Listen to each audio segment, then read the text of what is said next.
புகாரியுடைய 5144வது செய்தியாக நீங்க பார்க்கலாம். நிறைய சகோதரர்கள் போன் பண்ணி பேசும்போது என்னுடைய கணவர் சந்தேகப்படுறாரு, என் மனைவி என்ன சந்தேகப்படுறாங்க. ஏன்னா உண்மையிலே தவறு செய்யக்கூடியவராக இருந்தால் அதை எப்படி கண்டுபிடிச்சிடலாம். இந்த சந்தேக புத்தி தான் இந்த தலாக் குலா வரைக்கும் போயிட்டு இருக்கிறது இங்க பார்க்கலாம். பெருமானார் அந்த ஹதீஸ் என்ன சொல்றாங்க, அப்படி ஈயாக்கும் வல்லன்ன, உங்களையும் சந்தேகத்தனத்தை நான் எச்சரிக்கிறேன்ப்பா. ஃபஇன்னல்லன்ன அக்தபுல் ஹதீஸ், ஏன்னா சந்தேக புத்திகள் உங்களை பொய் பேச வச்சு எல்லா விதமான தவறுக்கும் உங்களை ஆட்படுத்திடும். ஏன்னா ரசூலுல்லாஹி தொடர்ந்து இன்னொரு ஹதீஸை சொல்லி காட்டுறாங்க, இன்னல் அப்த லயதகல்லமு பில் கலிமா, ஒரு அடியான் தெரியும் சந்தேகப்பட்டவங்களேன் வாய்க்கு வந்து மனுஷன் பேச ஆரம்பிச்சிருவான், என்ன நினைக்கிறோமோ அதை பேச ஆரம்பிச்சிருவான். ஒரு வார்த்தையை அவன் பேசுறான், அதோட விபரீதம் தெரியாம கியாமத்து நாள் வரைக்கும் அந்த தீமையான வார்த்தைக்கு அவனுக்கு தீமை எழுதப்பட்டுக்கிட்டு இருக்கு. ஒரே ஒரு வார்த்தையை நாம விபரீதமா பேசிட்டு வைங்களேன், அது கியாமத்து நாள் வரைக்கும் எழுதப்படுதுன்னா சந்தேகத்தனத்துல எவ்வளவு நன்மையை எவ்வளவு மனுஷன் இழக்கிறான் பாருங்க. அதே மாதிரி பெருமானார் சொன்னார்கள், நஹா ரசூலுல்லாஹி ஸல்லல்லாஹு அலைஹி வஸல்லம் ஐ யத்ருக ரஜுலன் அஹ்லஹு லைலன், அதிகமா பெண்களை விட்டு நீங்க இரவு, அதாவது உங்களுடைய மனைவியோட நீங்க இருங்க, அதிகமா என்ன பண்ணாதீங்க, இரவு நேரத்துல நீங்க பெண்களை தனியா விட்டு போயிடாதீங்க. ஏன்னா நீங்க தனியா விட்டு போய் மனைவி அங்க தூங்கிட்டு இருப்பாங்க. ஆனா ஆணாக இருக்கக்கூடிய உங்களுக்கு என்ன, அது சந்தேக குணத்தையும் ஒரு வேற மாதிரியான எண்ணத்தையும் உங்களுக்கு ஏற்படுத்திடும் அப்படின்னு ரசூலா சொல்றாங்க. நீங்க வெளியூரெல்லாம் போயிட்டு திடீர்னு நீங்க உங்க வீட்டுக்குள்ள ஒரு ஷாக் நான் தரேன் அப்படி நீங்க உள்ள நுழைஞ்சிடாதீங்க.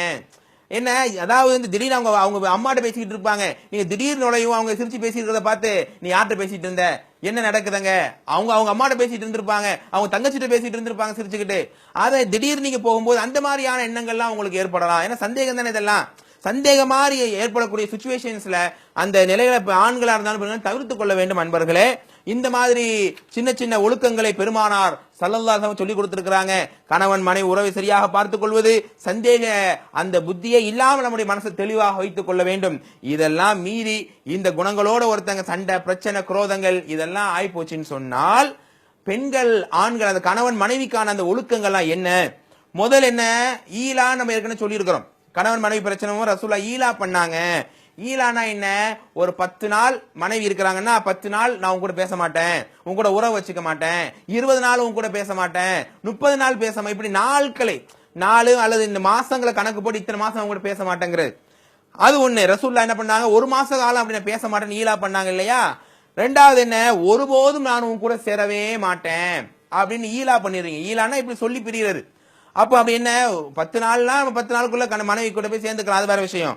அப்ப நான் ஒருபோதுமே சேர மாட்டேன்னு சொன்னா அது எத்தனை மாசமா கணக்காகும் அப்படின்னா, குர்ஆன்ல அல்லாஹ் தெளிவுபடுத்துறான். 2வது அத்தியாயம் 226வது வசனம். அதாவது வல்லதீன யுலூன மின் நிசாயிஹின்ன, உங்க மனைவியை நீங்க ஈலா பண்ணிட்டீங்கன்னா தரப்புசு 4 அஷ்ஹுரின், என்ன 4 மாசம் டைம், அதாவது காலத்தவணையே இல்லாம காலமெல்லாம் நான் அவனை பிரிஞ்சிருவேன் ஈலா பண்ணிக்கிறேன்னு சொன்னா, ஈலா பண்றதுன்னா நான் இத்தனை நாட்கள் உன்கிட்ட சேர மாட்டேன்னு சொல்றதுதான் ஈலா. அப்போ இப்படி நீங்க கால வரையெல்லாம் சொல்லிட்டீங்கன்னா 4 மாசத்துக்குள்ள என்ன பண்ணணும், அந்த மனைவி கூட நீங்க சேர்ந்து ஆக வேண்டும். இது ஒரு முறையா இருக்குதா. அது மட்டும் இல்ல, நபி ஸல்லல்லாஹு அலைஹி வஸல்லம் மனைவிமார்களை ஈலா பண்ணிட்டு 30 நாள்னாங்க, கடைசி 29ஆம் நாளையே மனைவி கிட்ட அவங்க போனாங்க. அப்போ கேக்குறாங்க, 30 நாள் ஆவலியே, என்ன உன்ன மாசம் 29ஆம் இருக்கு 30ஆம் இருக்குன்னு ரசூல் சொன்னாங்களாம். அப்ப அந்த ஒரு மாசத்துக்குள்ள ரசூலுல்லாஹ் என்ன பண்ணாங்க, அவங்களுடைய ஈலாவை முறித்து கொண்டார்கள் அப்படிங்கறத நீங்க இங்கே பார்க்கலாம்.